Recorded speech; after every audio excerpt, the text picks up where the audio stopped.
learn more. For those of you that don't know that much about ALMA, ALMA is an agency, an arm's length agency of the government of Alberta, and we are charged with 3 initiatives around the livestock and meat industry. That is investment, ideas, and information. And at meetings such as this, it really encompasses the foundational pieces of ideas and information. This is in fact the 4th time that ALMA has invited a world-class expert to speak to our industry. These events are very important to the goals and outcomes for not only ALMA, its board, and the agency, but to the entire industry. In previous years, we looked at strong companies, their business models, and their strategic partnerships. With Jeff Kroll, Senior VP of National Supply Chain for McDonald's in 2010. Mr. Greg Page, Cargill Chairman and CEO in 2011. And last year, Andrew Wu, LVMH Group President for Greater China, spoke to us about how to build Alberta product as an international luxury brand and market to China. And we know that the government of Alberta and our Minister of Agriculture is very much driven for market access and getting more customers for our producers globally. This year, I'm proud to present Dr. Allan Savory of the Savory Institute, who will share his perspective on livestock grazing, climate change, and Alberta's ecosystem. Now, I had dinner with Allan last night. He's a charming and engaging individual, not shy. He ate a big piece of beef, said it's the best beef he has ever eaten, so we're proud that it was produced here in Alberta. I'm not sure if it was grass-fed or whether it was some grain in that as well. Allan is a world-renowned expert on holistic management. His resume is extensive and full of awards. And if you think about it and you think of the flood and the way that the river is running one way and you find a man that's swimming upstream, that's how I would describe Allan. All his life, he's been battling his way against what would be considered the norms. So he's got great strength. He has awards for his works, including Banksia International Award and a 2010 Buckminster Fuller Award.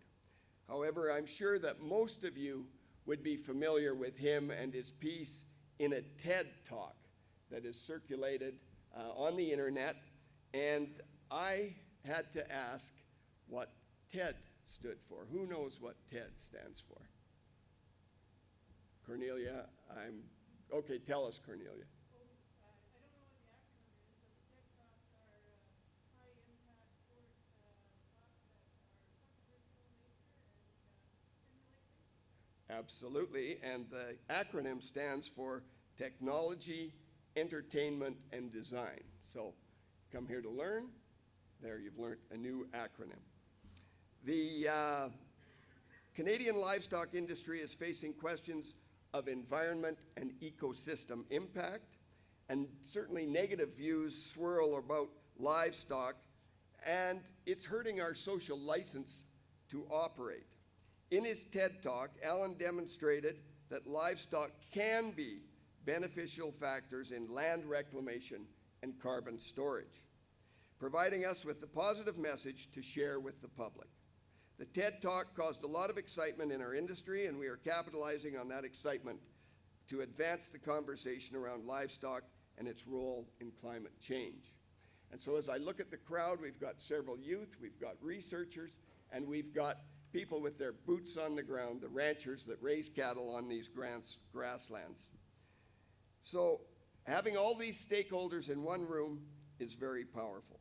And with researchers, government officials, and media, everyone in this room will play an important role in sharing the message that we hear today. Today, Allan will speak about his work and about the global network and locally led and managed learning hubs using his holistic approach.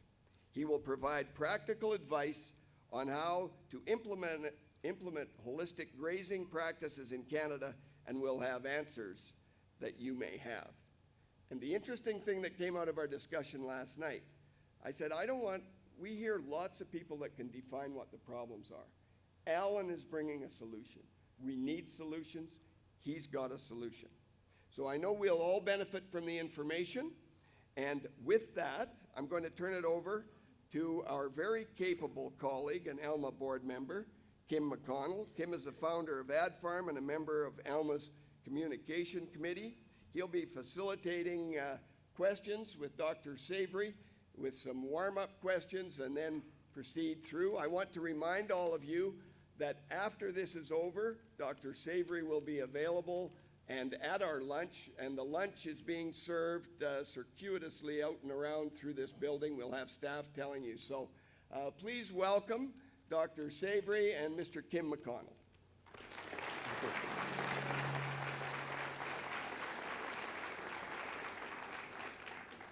Well, thank you, David. Can you hear me fine? It's an honor to be with you and to be asked to moderate this great event. Allan Savory, welcome. Welcome to Canada. Welcome to Calgary. Welcome to Alberta. Welcome to the home of the Calgary Stampede. It's good to have you here. Thank you, Kim. You know, as David mentioned, the purpose of these sessions is to be dialogues that will provide us with the opportunity to engage and to interact with interesting people and to be able to give us a different perspective on some interesting topics. And ladies and gentlemen, I think you are in for a treat today. Allan Savory is indeed a very interesting individual. Before we start our dialogue here and he goes through his presentation, let me just give you a brief overview of the approach that we're going to use today. I'm going to start off by having a little chat with Dr. Savory, or Allan Savory, I'm sorry, Allan Savory, and get to know where he come from, and where he grew up and the whole works like that. Then we'll turn it over and Allan will give an overview of his presentation for 45 minutes or so, and then we'll come back and we'll have a dialogue. And it'll be a question and answer period. And because we can go maybe a little faster than this, I'll ask a series of questions, hopefully questions that are on your mind, and then we'll open it up to the audience to be able to have more.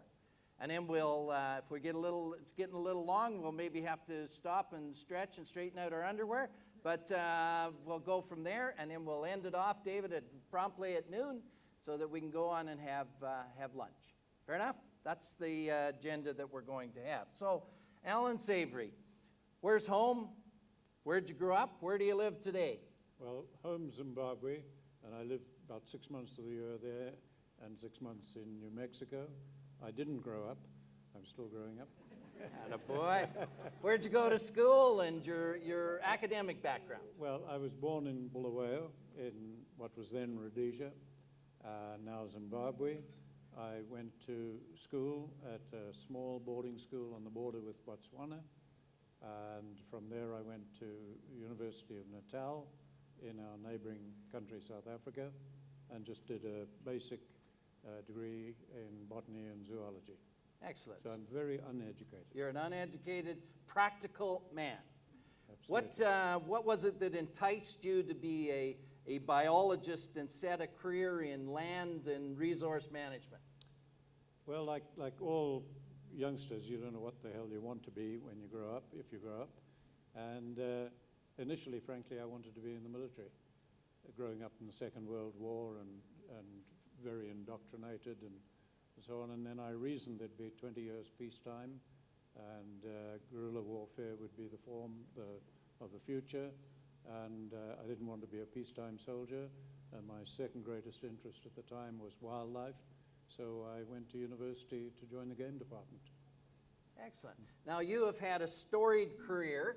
If we look at that, give us a brief overview of what you've done and what you do. I know last night at dinner I said to you, what do you do? And you indicated that you had an interesting conversation with a Brazilian who asked that very same question.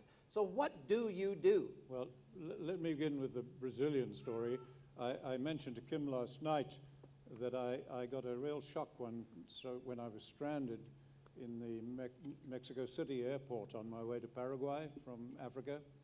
And I got talking to a Brazilian because I sat at him with a table. It was a crowded airport and was only spare seat. Turned out to be a civil engineer. So we talked about his life as a civil engineer building the new city of Brasilia. That interested me. My father had been a civil engineer whose dream was to build the first mega dam in the world, which he lived to see. So we chatted about that for some time.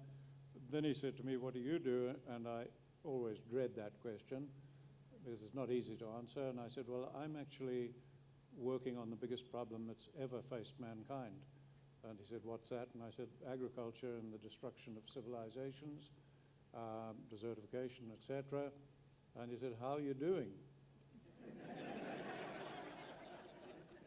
And I said, "Well, strangely enough, we have a breakthrough and we're beginning to get encouraging results." And he just floored me. He said, "It must be very simple." Must be very simple. And I asked why, and he said, "Whenever we have an insurmountable problem, if we do find a solution, it's always very simple." And you'll hear that today. I will not tell you anything that a child can't understand. Now, you have ranches that you are operating around the world. Tell us a little bit about what you're doing now. Well, what we're doing now through the Institute is two things. We are following a strategy of trying to stop the immediate hemorrhaging. I'll talk about it more there. And so that's our main one, which is the grasslands of the world, which are the biggest area of land by far.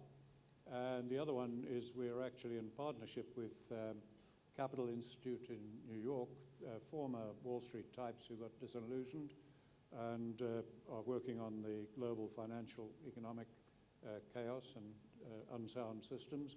Well, we're partnering with them, and it's a 50-50 partnership, and we're buying ranches and managing them to restore the local communities, the small towns, the land, etc., and give them a return on their money. And we've bought, I'm not right up to date, I think 6 or more fairly large ranches in the United States. Right now we're closing on a big one in Hawaii and in New Zealand. So we'll be doing that around the world, just showing people what can be done on grassland.